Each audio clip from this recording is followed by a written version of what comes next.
नमस्कार दोस्तों, welcome to आरंभ एजुकेशन एम्पावरिंग एस्पिरेंट्स।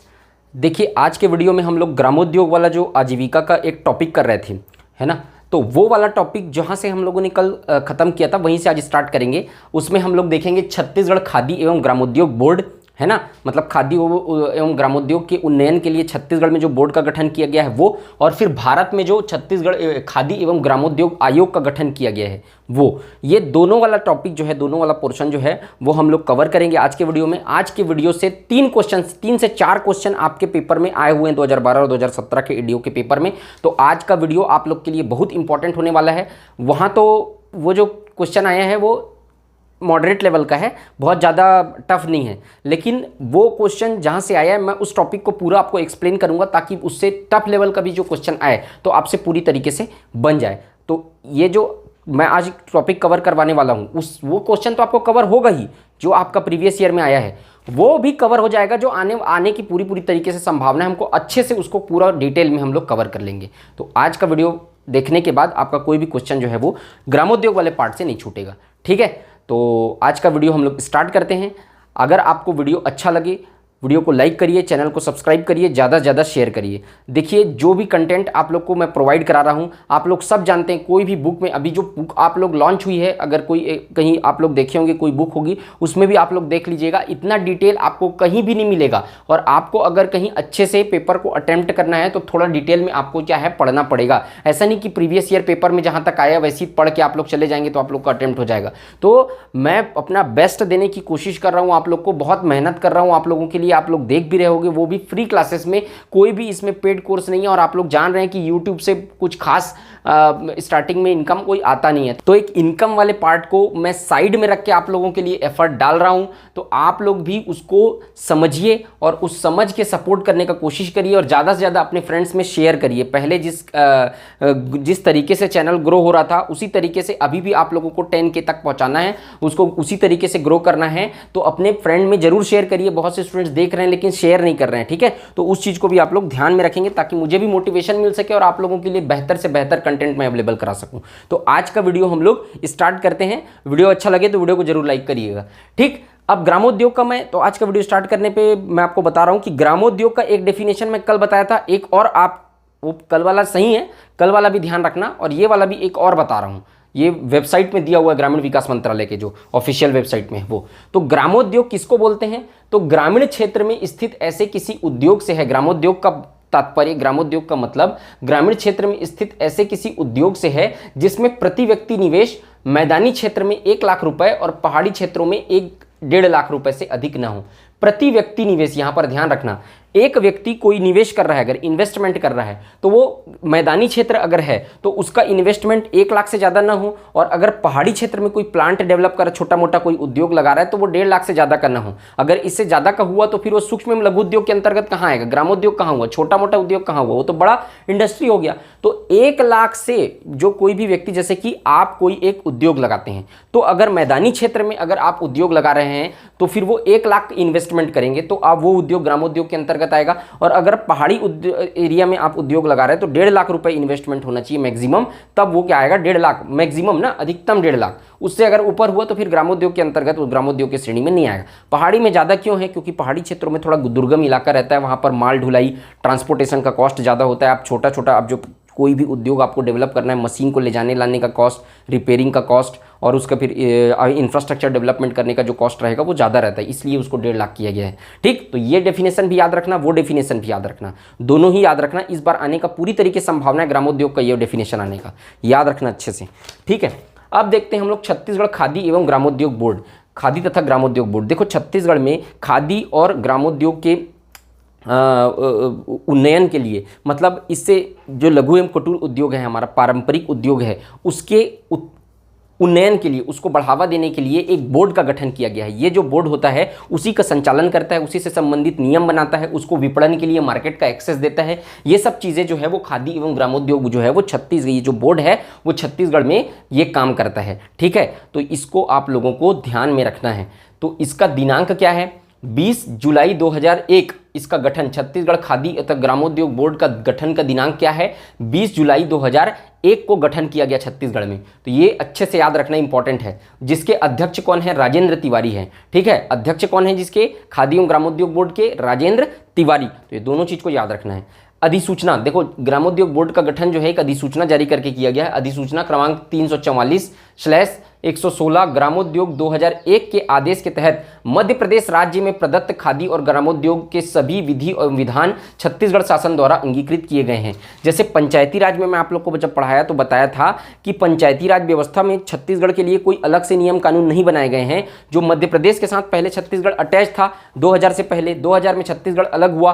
तो छत्तीसगढ़ जब अलग हुआ तो मध्य प्रदेश पंचायती राज अधिनियम के जितने भी अधिनियम में जितने भी प्रावधान थे उसमें मध्य प्रदेश की जगह क्या कर दिया गया? छत्तीसगढ़ लिख दिया गया और उसको हूबहू क्या कर दिया गया? छत्तीसगढ़ में कॉपी कर दिया गया। मतलब वही है जो मध्य प्रदेश में था, लेकिन वहां पर मध्य प्रदेश की सभी जहां जहां पर मध्य प्रदेश लिखा था वहां पर उसको छत्तीसगढ़ कर दिया गया। उसी तरीके से सेम ये पहले ये कहां था? खादी एवं ग्रामोद्योग बोर्ड जो था वो मध्य प्रदेश खादी एवं ग्रामोद्योग बोर्ड था। अब जब छत्तीसगढ़ अलग हुआ तो उसको क्या कर दिया गया? सभी विधि विधान छत्तीसगढ़ शासन द्वारा अंगीकृत किए गए हैं। खादी और ग्रामोद्योग के सभी, है ना, वो छत्तीसगढ़ मध्य प्रदेश जहां लिखा था वो पूरा मतलब कि कॉपी हो गया, वो एक तरीके से ये लिखा हुआ है। अब नवंबर 2000 में संपूर्ण छत्तीसगढ़ में लागू हुआ। जब छत्तीसगढ़ का गठन हुआ तो नवंबर 2000 में ये छत्तीसगढ़ खादी एवं ग्रामोद्योग बोर्ड जो है ये जो है संपूर्ण छत्तीसगढ़ राज्य में इसके नियम और जो कानून है वो लागू हो गए इस अधिसूचना के। ठीक है, तो ये छत्तीसगढ़ खादी एवं ग्रामोद्योग बोर्ड। अब उसका उद्देश्य देखते हैं इसका और इसका कार्य देखेंगे इसके बाद छत्तीसगढ़ खादी और ग्रामोद्योग बोर्ड का। तो इसका उद्देश्य क्या है? पहला, ग्रामीण क्षेत्रों में रोजगार के अवसरों का सृजन कर ग्रामीण अर्थव्यवस्था को सुदृढ़ बनाना। ग्रामीण क्षेत्रों में जो वहाँ की लोकल परंपरा और संस्कृति है उसके अनुरूप, है ना, खादी और जो और ये होता है, ये बांस का आप लोग देखे होंगे छोटा छोटा क्या बोला जाएगा उसको, छोटा छोटा डंडी वाला ये बनता है, बांस के बर्तन बनाए जाते हैं छोटे छोटे, इस तरीके की पट्टी रहती है, पट्टी के बर्तन बनाए जाते हैं। और इसको ग्रामीण क्षेत्रों में एक पर्रा बोलते हैं, आप लोग सुने होंगे। वो सब चीज़ें भी इसी के अंतर्गत आती, ग्रामोद्योग के अंदर। उसमें उसको काट के बांस का कटिंग करके उसको बनाया जाता है। और भी बहुत सारी चीज़ें हैं। खादी का जो कपड़ा है वो है, और एक दिया टाइप का होगा वो है। तो मैं आपको फोटो इमेज में दिख रहा होगा कि क्या क्या चीज़ें ग्रामोद्योग के अंतर्गत जो रहती है वो बनाई गई जाती हैं। वो सब चीज़ें जो है वो इसके अंतर्गत बनाई जाती हैं। तो उसी के लिए क्या होता है, उसको प्रोत्साहन देगा ये बोर्ड, है ना। तो प्रोत्साहन देगा तो क्या होगा? ग्रामीण क्षेत्रों में क्या होगा? रोजगार। मेन उद्देश्य क्या है? ग्रामीण क्षेत्रों में ग्रामीण गाँव के लोगों के पास काम करने के लिए, और एक तो काम करने के लिए वो लोग के पास पूंजी नहीं होता है कोई चीज़ को चालू करने के लिए। वो लोग के पास स्किल है। ग्रामीण क्षेत्रों में जो लोग निवास कर रहे हैं वो लोग के पास भरपूर स्किल है। ठीक है, उसी स्किल का जो प्राइस है वो शहरी क्षेत्रों में बहुत ज़्यादा है, लेकिन गांव में पहली चीज़ तो उनको उस स्किल को फ्लोर पे लाने के लिए थोड़ा सा इनिशियल इन्वेस्टमेंट करना पड़ेगा ना। तब तो उससे रिलेटेड जो मशीन है या उससे रिलेटेड जो रॉ मटेरियल है वो लोग खरीद पाएंगे।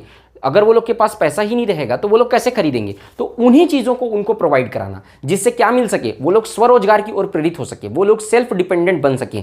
वो लोग क्या करते हैं? कमाने खाने के लिए शहर चले जाते हैं उद्योग धंधों में। अपने गांव को छोड़कर कहाँ चले गए? शहर चले गए। अब शहर में उद्योग धंधों में कमा रहे हैं बहुत कम रेट में। स्किल उनके पास जो है, जो पारंपरिक उनकी कौशल थी, जिसको उनको क्या मिला था, उनको एक कहा जाए पीढ़ी दर पीढ़ी एक जो स्किल रहता है वो ट्रांसफ़र होता है। जैसे कि आप लोगों ने देखा होगा तीजन बाई जो है हमारे यहाँ प्रसिद्ध पंडवानी गायिका जो हैं, अब वो अपनी जो शैली है, उनके पास जो क्वालिटी है, वो अपने आगे के जनरेशन में वो ट्रांसफ़र करेंगी, तब तो वो बढ़ता जाएगा ना।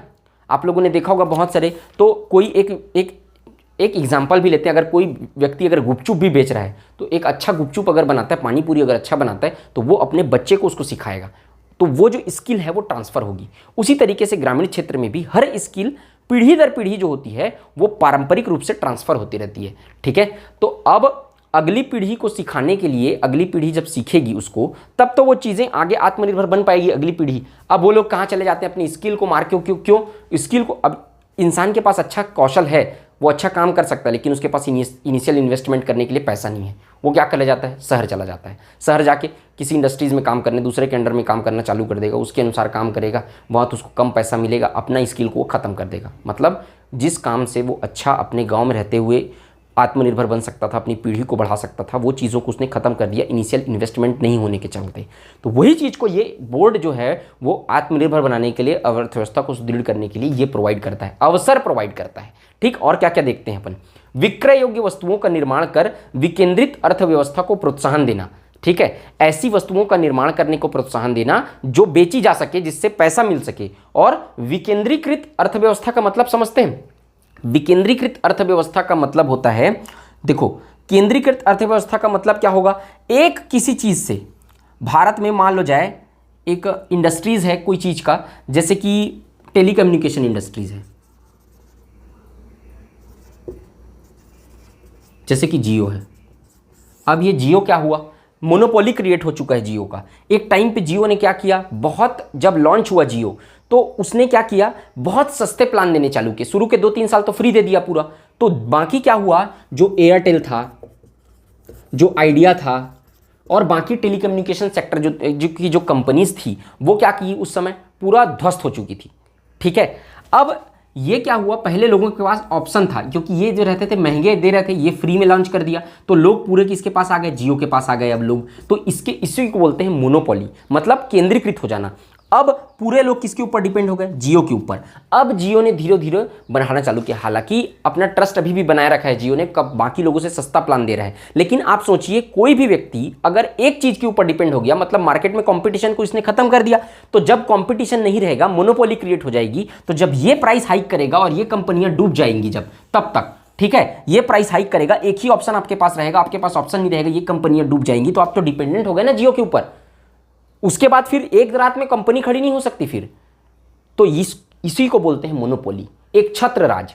तो अब क्या हो गया, यहां जो अर्थव्यवस्था है वो ज्यादा टैक्स जियो पर आने लग गया। एक एग्जांपल के थ्रू बता रहा हूं ना आपको, यहां पर मैं आपको यहां आऊंगा, मैं पहले इसको समझो। तो एक मोनोपोली क्रिएट हो गया, कोई भी सेक्टर पे मोनोपोली क्रिएट नहीं होना चाहिए। इकोनॉमिक्स में ये बोला जाता है कि चाहे वो टेलीकम्युनिकेशन सेक्टर हो, चाहे इंडस्ट्रियल सेक्टर हो, चाहे एजुकेशन सेक्टर हो, मोनोपोली क्रिएट नहीं होना चाहिए। मतलब कोई एक व्यक्ति का एक छत्र राज नहीं होना चाहिए। उससे क्या होता है, आप एक व्यक्ति के ऊपर पूरा पूरा डिपेंड हो गए, तो उसमें जब वो प्राइस हाइक करेगा तो उस दिन नई कंपनी खड़ी नहीं हो पाएगी। लेकिन अगर ये भी है, ये भी है, ये भी है, अगर मार्केट में 4-5 कंपनीज एक साथ अच्छा काम कर रही हैं, तो क्या होता है, कंपटीशन क्रिएट होता है। तो कंपटीशन में क्या होता है, ये कम करने का कोशिश करेगा अपना प्राइस, क्योंकि ये अगर बढ़ाएगा तो ये कम है, तो लोग इसके साइड चले जाएंगे, ऑप्शन अगर रहेगा तो क्या कर कोशिश करते हैं लोग, कंपटीशन में क्या होता है कि लोग जो है वो मनमाना काम नहीं कर सकते, मतलब मनमानी नहीं किया जा सकता।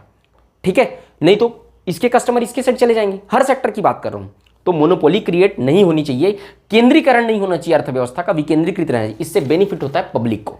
ठीक है, पब्लिक के पास ऑप्शंस रहने चाहिए, पब्लिक को इससे बेनिफिट होता है। तो इसी को कहते हैं, ये केंद्रीकृत अर्थव्यवस्था हो गई। इस तरीके से मतलब अर्थव्यवस्था किसके ऊपर डिपेंड हो गई, पूरा एक सेक्टर के ऊपर डिपेंड हो गई। तो ये क्या बोल रहा है, विकेंद्रीकृत अर्थव्यवस्था को प्रोत्साहन देना, मतलब कृषि क्षेत्र के ऊपर ही पूरी अर्थव्यवस्था डिपेंडेंट मत रहे, या सेकेंडरी क्षेत्र जो उद्योग क्षेत्र है उस पर व्यवस्था जो है वो केंद्रीकृत सेंट्रलाइज नहीं होनी चाहिए, या टर्सरी क्षेत्र के ऊपर ही नहीं होनी चाहिए। अर्थव्यवस्था जो है वो तीनों ही क्षेत्र पे लगभग समान रूप से डिस्ट्रीब्यूट रहे, उसको कहते हैं that is called decentralised economy, मतलब विकेंद्रीकृत अर्थव्यवस्था। एक क्षेत्र में केंद्रीकृत ना होकर विकेंद्रीकृत रहे, उसको प्रोत्साहन देना। तो विकेंद्रीकृत कैसे होगा, जब कुछ लोग ग्रामोद्योग अपने पारंपरिक हस्तशिल्प पर डिपेंड रहेंगे, कुछ लोग स्वरोजगार करेंगे, कुछ लोग अच्छे लोग एजुकेट होके जॉब करेंगे, प्राइवेट जॉब पे भी अच्छा सेक्टर रहे माना जाएगा, कुछ लोग गवर्नमेंट जॉब करेंगे, तो सभी जो है इकोनॉमी जो है वो डिस्ट्रीब्यूट रहेगी, विकेंद्रीकृत रहेगी। अब सभी लोग अगर सरकारी नौकरी में घुसने लग गए तो सरकार प्रोड्यूस ही कहां कर पाएगी। आप देख रहे हैं बेरोजगारी की स्थिति कितना है अभी, सबको सरकारी नौकरी चाहिए, यहां स्किल नहीं है, गवर्नमेंट जॉब चाहिए। क्यों चाहिए, बहुत से लोग आप देखे होंगे 70-80% लोग, आप लोग पूछ के देखना क्यों चाहिए, काम नहीं करना पड़ता। एक ही ऑप्शन रहता है, एक ही जवाब रहता है, गवर्नमेंट जॉब क्यों चाहिए, काम नहीं करना है। एजुकेशन सेक्टर पे क्यों जाना है, क्योंकि छुट्टी मिलता है, सैटरडे संडे छुट्टी रहता है या संडे छुट्टी रहता है, एजुकेशन सेक्टर पे इसलिए जाना है। टीचर क्यों बनना है, छुट्टी मिलता है इसलिए टीचर बनना है, गवर्नमेंट टीचर। ये मैक्सिमम लोग, सबको नहीं बोल रहा हूँ ना, अगर आपके घर में ऐसा कोई है जिसका ये मोटिव नहीं है, अच्छी बात है, वो तो वो उन एक्सेप्शन 20% एक्सेप्शनल लोगों में आते हैं वो लोग, लेकिन मैक्सिमम लोगों की बात कर रहा हूँ। आप लोग खुद अपने आसपास देखे होंगे इन चीज़ों को। तो इस तरीके से क्या होता है, डिस्ट्रीब्यूशन नहीं हो पाता है। तो ये ग्रामीण क्षेत्रों में आत्मनिर्भरता की भावना को फिर प्रोत्साहन करना, इसके आगे मैं बता रहा हूँ। ठीक है, तो इससे क्या है, विकेंद्रीकृत अर्थव्यवस्था को प्रोत्साहन देने वाला पार्ट समझ में आ गया। ग्रामीण क्षेत्रों में आत्मनिर्भरता की भावना को प्रोत्साहित करना, जब लोग आत्मनिर्भर बनेंगे, ठीक है, तब क्या होगा, आत्मनिर्भरता की भावना को प्रोत्साहित करना, सब लोग अपना अपना काम करें ताकि सब लोग का आकर्षण जो है वो एक साइड ना जाए, ठीक है, सब लोग अपना अपना काम करते रहे तो हर सेक्टर जो रहेगा वो अच्छा रहेगा, इसलिए, ठीक। और शोषण रहित समतामूलक समाज की स्थापना करना, मतलब ऐसे समाज की स्थापना करना जो इक्विवेलेंट हो, एक पूरा पैसा जो है वो देश का पैसा किसी एक लोगों के पास मत रहे। देश का मैं आपको बता रहा हूं 75 से 80% पैसा देश के 5 से 6% लोगों के पास है। ये सर्वे का रिपोर्ट है। 75 से 80%, हालांकि इससे ज़्यादा भी परसेंट है, इससे ज़्यादा परसेंट मैक्सिमम पैसा जो है वो 5 से 6% लोगों के पास है अभी देश का। तो समतामूलक समाज की स्थापना कैसे होगी? अमीर अमीर होता जा रहा है, गरीब गरीब होता जा रहा है, इक्वल नहीं है, इक्वल डिस्ट्रीब्यूशन होना चाहिए, मुद्रा का वितरण समान होना चाहिए, तब एक हेल्दी और विकसित देश का निर्माण हो पाएगा, ठीक है। तो ये वही बोल रहा है, एक समतामूलक समाज की स्थापना हो सके ताकि सब अपने अपने डिपेंडेंट रहें, मतलब अपने अपने आत्मनिर्भर रहें।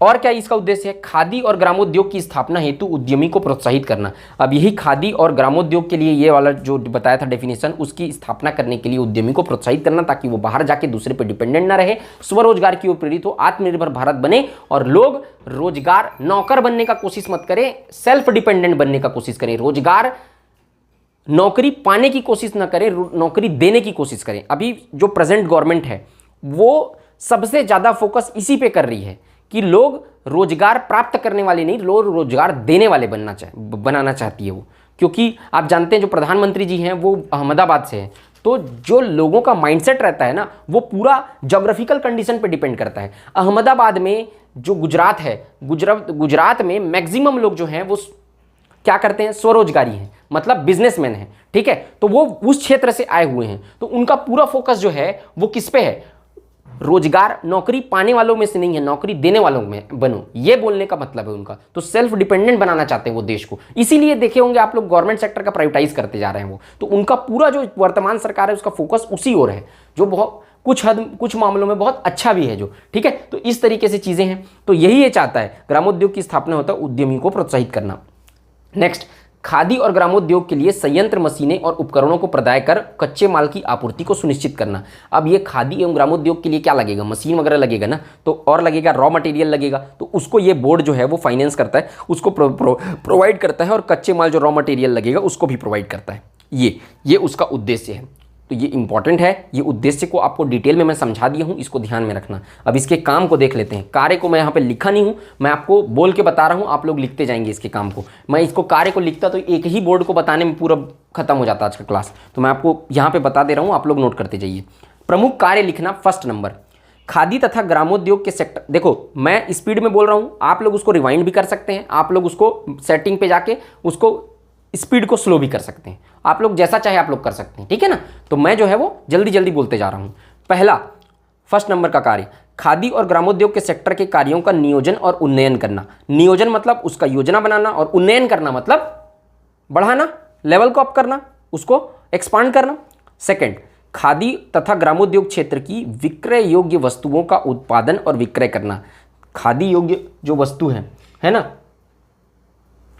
ठीक, तो क्या है, खादी और ग्रामोद्योग क्षेत्र की विक्रय योग्य वस्तुओं का उत्पादन करना, जो मैं यहां बताया था उद्देश्य है वही उसमें कार्य में आ गया है, और विक्रय करना, उसको बेचना। तीसरा, औजारों, उपकरणों और कच्चे माल की व्यवस्था करना, ठीक है। चौथा, खादी एवं ग्रामोद्योग के क्षेत्र में उन्नत तकनीक का प्रयोग हेतु अनुसंधान को बढ़ावा देना। उन्नत तकनीक का प्रयोग हेतु अनुसंधान मतलब हायर टेक्नोलॉजी को लाना, जिससे क्या हो सके, ज़्यादा लोगों, मैन पावर कम हो सके और लोगों को जल्दी से जल्दी जो है वो आसानी हो सके, मतलब उत्पाद को, कोई भी प्रोडक्ट को प्रोड्यूस करने के लिए। तो खादी और ग्रामोद्योग के क्षेत्र में उन्नत तकनीक के उपयोग हेतु अनुसंधान को बढ़ावा देना, रिसर्च को बढ़ावा देना, कि नई टेक्नोलॉजी लाने के लिए आपको रिसर्च तो करना पड़ेगा। Research and innovation, R&D, research and development सबसे मेन पार्ट होता है किसी चीज़ का, तो अनुसंधान को बढ़ावा देना। खादी तथा ग्रामोद्योग क्षेत्र में तकनीकी प्रशिक्षण की व्यवस्था करना, टेक्निकल उन लोग को प्रशिक्षण देना, जैसे कि कोई मोबाइल से कोई चीज़ चला रहे, देखो जैसे कि ग्रामीण क्षेत्र में क्या होता है कि जागरूकता नहीं होती है, तो जैसे कि कोई प्रोडक्ट को परचेस उनको सेल करना है तो अमेजॉन पे कैसे डालना है, हम लोग को ये मार्केट अवेलेबल करा रहा है, ऐप जो है वो हम लोग डिलीवरी करवा सकते हैं इसका, ऐसे करके वो लोग को पता नहीं रहता, तो ये टेक्निकल सपोर्ट वो लोग को प्रोवाइड कर देना, वो लोग को सिखा देना कि भाई आप अपने प्रोडक्ट को ऐसे ऐसे अमेजॉन पर डाल सकते हो, या यहाँ पर प्लेटफॉर्म है वहाँ पर आप लोग प्रोडक्ट को अपने डाल सकते हो। तो ये सब चीज़ें भी वो लोग करने का मतलब ये सब चीज़ के लिए टेक्निकल प्रशिक्षण देना पड़ता है, वही तक प्रशिक्षण। पांचवा, खादी तथा ग्रामोद्योग के क्षेत्र में सहकारिता को बढ़ावा देना। सहकारिता का मतलब समझते हैं आप लोग, सहकारिता वाला मैं पढ़ाया था तो बताया था, मतलब अपने मतलब क्या बोला जाए, अपने फायदे को न देखते हुए क्या करना, अपना कंट्रीब्यूशन देना सोसाइटी में। तो खादी और ग्रामोद्योग के क्षेत्र में सहकारिता को बढ़ावा देना, ऐसे लोगों को उसमें शामिल करना जो स्वार्थी ना हो, अपने फायदे को न देखते हुए क्या करें, लोगों को बढ़ाने के लिए अपना सपोर्ट दे सके बिना किसी स्वार्थ के। छठवां पॉइंट, खादी तथा ग्रामोद्योग के विकासात्मक कार्यों का क्रियान्वयन करना, जिसमें आर्थिक सहायता उपलब्ध कर व्यक्तियों संस्थाओं को वितरित करना। ठीक है, विकासात्मक कार्यों का इम्प्लीमेंट करना, मतलब कार्यों को जो है वो इम्प्लीमेंट करना और जिससे आर्थिक सहायता उपलब्ध कराकर व्यक्ति संस्थाओं को वितरित करना, मतलब पैसा जो है वो इस सब के लिए डिस्ट्रीब्यूट करके उन लोगों को वितरित करना। ये इसका काम है, किसका, खादी एवं ग्रामोद्योग बोर्ड का।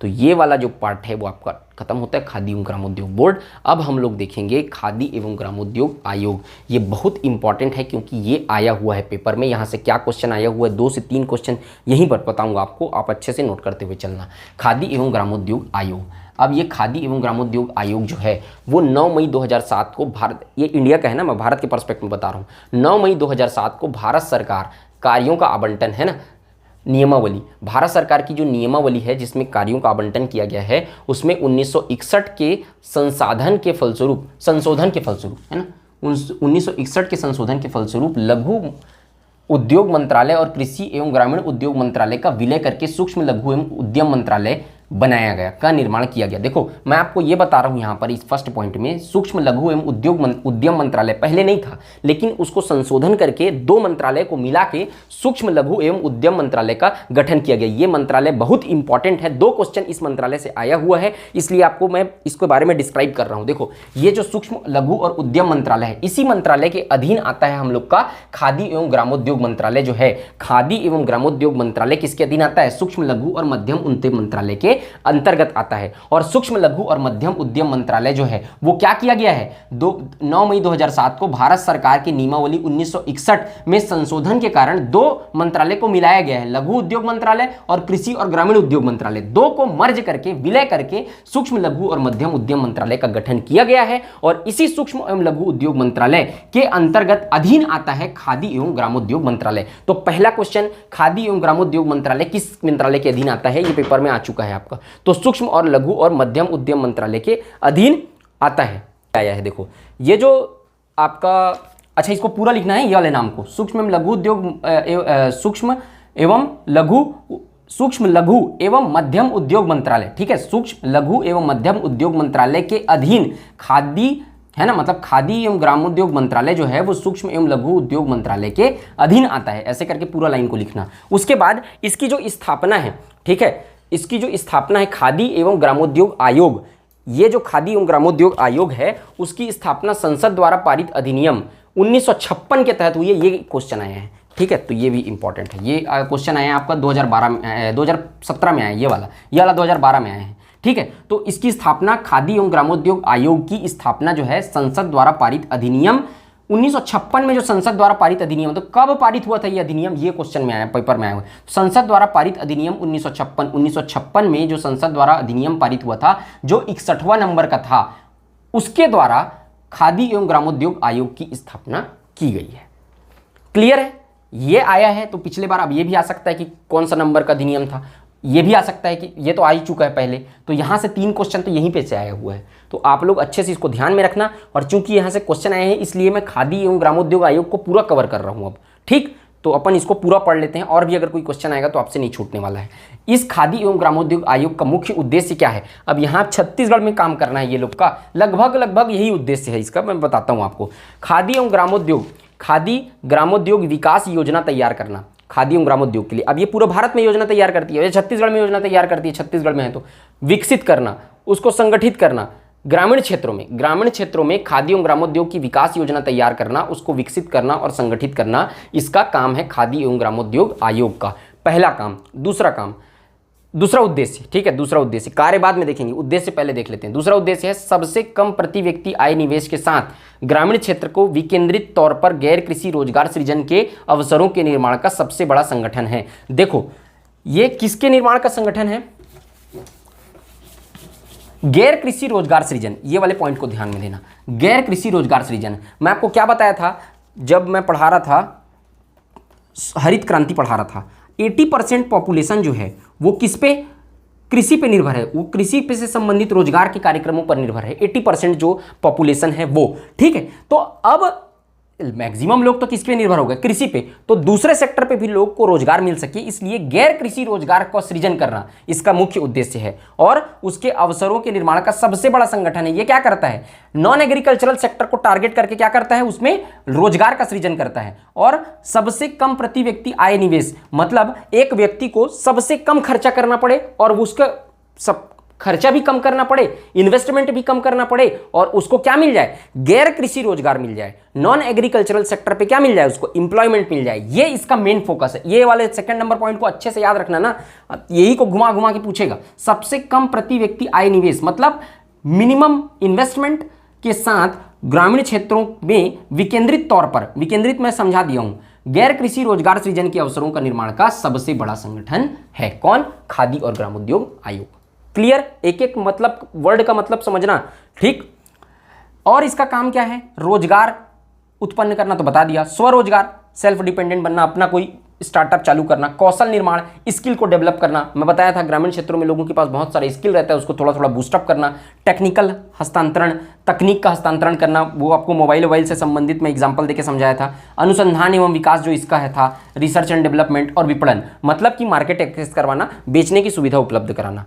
थर्ड नंबर का क्या था, बिक्री योग्य वस्तुओं का उत्पादन करना, ये इसमें भी था वही, ऐसी वस्तुओं का निर्माण करना जो बेचने के लायक रहे। और चौथा, जनता के मध्य आत्मनिर्भरता का सृजन और सशक्त ग्रामीण समुदाय की भावना का निर्माण। आत्मनिर्भरता तक कब होगा, जब स्टार्टअप स्टार्ट करेंगे, अपना ये रोजगार रहेगा, तब आत्मनिर्भरता का सृजन करना और सशक्त ग्रामीण समुदाय की भावना का निर्माण करना इसका उद्देश्य था। तो लगभग इसका जो उद्देश्य था वो तो अप्रॉक्स सेम ही है, ठीक है। अब इसका काम को जब हम लोग आएंगे तो देखेंगे अगले इसमें, और इसमें संगठन जो है, इसके संगठन में इसके कार्यकारी मतलब कि इसके लिए ऑथराइज्ड पर्सन कौन होता है और इसके संगठन में कौन कौन होते हैं, ये सब इस आयोग के बारे में हम लोग डिटेल में कवर कर लेंगे, ताकि यही आयोग से अगर 2-3 क्वेश्चन आए हैं तो फिक्स है कि इस बार ईजी आयोग से फिर से क्वेश्चन आएगा। तो आप लोग से कोई भी क्वेश्चन ना छूटे करके मैं इसको पूरी तरीके से बहुत मेहनत करके इसको मैं कलेक्ट करके लाया हूँ, ताकि आप लोग को पूरी तरीके से उसमें हेल्प मिल सके। आप लोग पूरा सवाल इसका अटेम्प्ट कर लेंगे, मैं आपको बता रहा हूँ इस बारे में, ठीक है। तो आज के वीडियो में सिर्फ इतना ही, मिलते हैं नेक्स्ट वीडियो में। अगर आप लोग को वीडियो अच्छा लगा तो वीडियो को लाइक करिए, चैनल को सब्सक्राइब करिए और फ्रेंड्स में जरूर शेयर करिए, ठीक है। तो आज के वीडियो में सिर्फ इतना ही, मिलते हैं नेक्स्ट वीडियो में। जय हिंद, वंदे मातरम।